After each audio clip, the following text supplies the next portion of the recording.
Shields up, Iron Breakers. Rurikhan here coming at you with another video, and today we're going to be talking about Days Gone. So a couple of days ago, I went to a Sony event where I got to get some hands-on time with an early version of this game so that I could then come back and tell you guys my opinions on the gameplay so far. And it is important for me to stress out that this is an early version of the game, so a lot of the stuff that I'm going to be discussing might end up being somewhat different in the final version of the title, but as of right now, this is all I have to go on. So for starters, for those of you that do not know what Days Gone is all about, it is an open world zombie, I would almost say zombie survival kind of game, even though I don't think you actually get survival stuff like, oh, you gotta drink, you gotta eat, you gotta do stuff like that. You do get some survival elements, I feel like, on your motorcycle, because like you crash with your motorcycle, you're going to need scrap in order to fix it, you're going to need to find fuel to constantly refuel your motorcycle, and that's kind of how I guess you're getting that survival aspect in there. Naturally, you're also going to have to scrounge for resources in order to build stuff like Molotov cocktails, pipe bombs, and silencers for your gun, or build bandages so that you can heal yourself whenever you get hit by either zombies or other humanoid enemies that you might encounter throughout the world. Now, when it comes to these kinds of videos, I usually like to start by taking a look at visuals and sound, and in the case of Days Gone, I felt that both visuals and sound seemed pretty good, but they weren't particularly impressive or memorable. What do I mean by this? Well,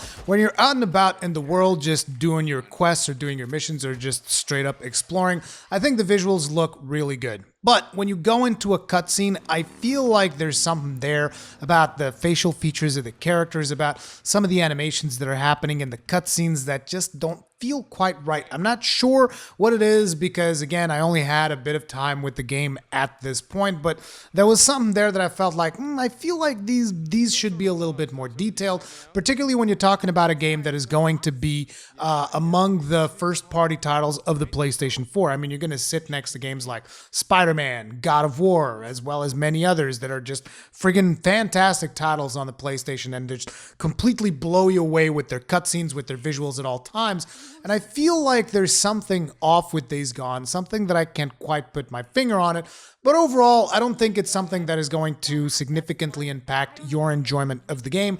It is just something that I took a little bit of a mental note, like, something feels a little bit off here. Now, the section of the game that we played was very much the beginning of the game, which means you're going to see a lot of cutscenes into gameplay, back into cutscenes, and I felt that there was something off with the pacing as to how you transition from gameplay into cutscene, because essentially you kind of fade to black from gameplay, and then you fade from black into cutscene, and then you fade back to black into gameplay, and it just felt kind of weird, particularly when nowadays most games that are like this, you kind of have like this seamless transition from gameplay into cutscene back into gameplay, and this just felt off. Now, this could be due to the fact that it is an earlier version of the game, and maybe in the final version of the game nothing like this will happen, but I can tell you right now, throughout my about hour or so that I've played of the game, like, I've seen this quite a few times where the flow of gameplay into cutscene felt extremely off. And I don't know, maybe I'm just being a little bit too picky here, but that's just the overall vibe that I got from that. So anyways, once you actually get into the gameplay itself, like just talking about the action, you can either kill zombies or the enemies that you are engaging in combat by using melee or by using guns. And to be completely honest, I didn't really care for either.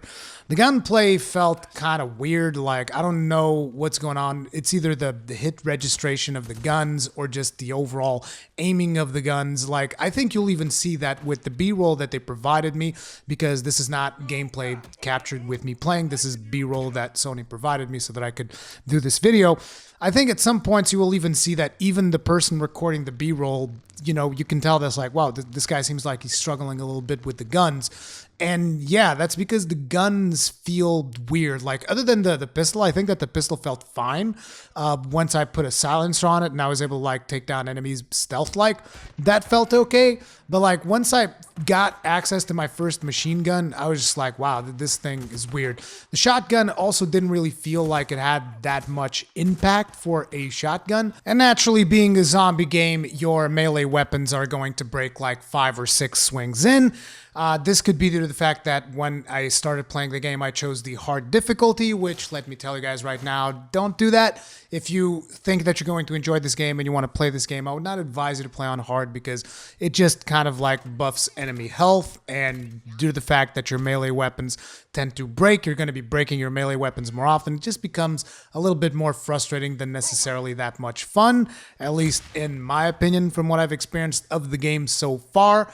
When it comes to melee and running and doing all those kind of like actions that require some kind of physical effort, your character does have a stamina gauge, which felt fine in terms of how fast it depletes for the number of actions that you can actually do with the character. And I'm assuming that that is something that you might be able to upgrade through the game's leveling up system and whatnot. But it felt okay with the number of actions that I was able to do. What didn't feel okay was the fact that it took way too long for stamina to regenerate once you depleted your stamina, which actually caused a couple of weird situations. It was like, oh, I'm fighting these zombies, and then I would just like back off for a while to actually wait for my stamina to regenerate to then go back into the fray and beat the crap out of them. If you wanted to do melee. Your character also has a dodge roll, which does allow you to actually engage in some melee combat and be somewhat competent at melee. It's not like the zombies are just gonna like, oh, I'm gonna grab you and kill you. I mean, naturally, depending on the zombies that you will fight, because I'm pretty sure that I didn't fight all the zombies that are in the game. Other than that, like stealth takedowns and melee, those actually felt good. As a matter of fact, I really had more fun when I was doing the game in stealth. So like if you're actually taking down enemies and they aren't able to notice you, you can do the Far Cry thing of like tagging your enemies with like your binoculars and stuff so that you can mark them and you can see where they are so that you can take down enemy camps and stuff like that, which there are. Enemy camps of scavengers and stuff like that, and just looters in general that will try to steal stuff from you because you also have like a home base type of situation. And there are several survivor camps that you go through and you kind of like, you know, do dealings with them in order to upgrade your motorcycle or to upgrade other things and buy stuff and whatnot. And they are integrated into the story itself. There's going to be characters there that you will interact with throughout your main campaign, and so on and so forth. Other than that, naturally, you're going to have a bike. I'm pretty sure that most people that know about Days Gone, you'll know that you're going to have a bike. And at least the beginning of the game, the control of the bike felt weird. It felt extremely floaty. Like the bike was not particularly responsive. And I think I understand what they're doing. I think it's because, okay, this is like the first bike that you get, and therefore it's not going to be super responsive. The handling on it, it's not going to be fantastic. You're going to want to upgrade your bike because you can upgrade your character, you can upgrade your bike. You're going to have to like scrounge for materials, most likely do specific quests in order to get specific updates for the bike. But ultimately what that led to is just the bike control didn't feel very good, which, you know, I mean, I guess maybe if later down the line the bike control feels better, you can have like a sense of progression there. So I guess ultimately that might not necessarily be a bad thing, but it's just when combined with everything else that I just talked about, but it's like, well, I didn't really like the gunplay all that much unless I was playing in stealth so that I could just use my silenced pistol. I didn't really like the melee that much because I constantly broke my weapons and I had to like craft new ones or find new ones out into the world. And I don't know, it just felt a little bit lackluster overall, the experience. And this is actually a title that I'm interested in because of all of the mechanics around the zombies and the zombie hordes, of which there are several zombie hordes throughout the map. There are a lot of like sandbox elements as to how you can deal with those zombie hordes. You can place down traps. You can actually use those zombie hordes to attack enemy camps and stuff like that. And I wanted to see what kind of interactions you could do. So like say, oh, maybe I'll find this looter camp over here and maybe I'll just draw a horde of zombies to it, and they will have to fight that horde of zombies. The horde of zombies will most likely overwhelm them, but they will take down a couple of those zombies, and then I can take out the rest of the horde that way. And is that like a viable way to advance in the game? Is that something that you can actually do maybe in some of the main story beats? Like that is interesting to me. Like the, you know, the sandbox elements of it all, the just the playing around with the zombies and playing around with your enemies and kind of like pitching them against each other and see what you can do.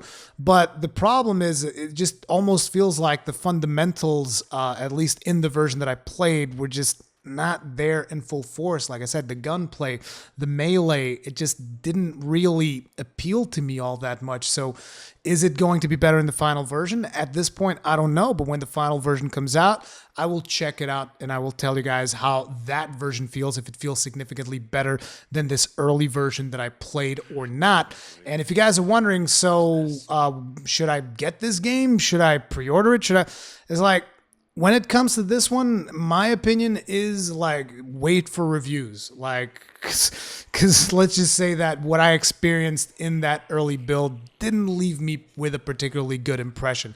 But anyways, that's how I feel about Days Gone at this point. Do you guys feel differently from the gameplay that you've seen?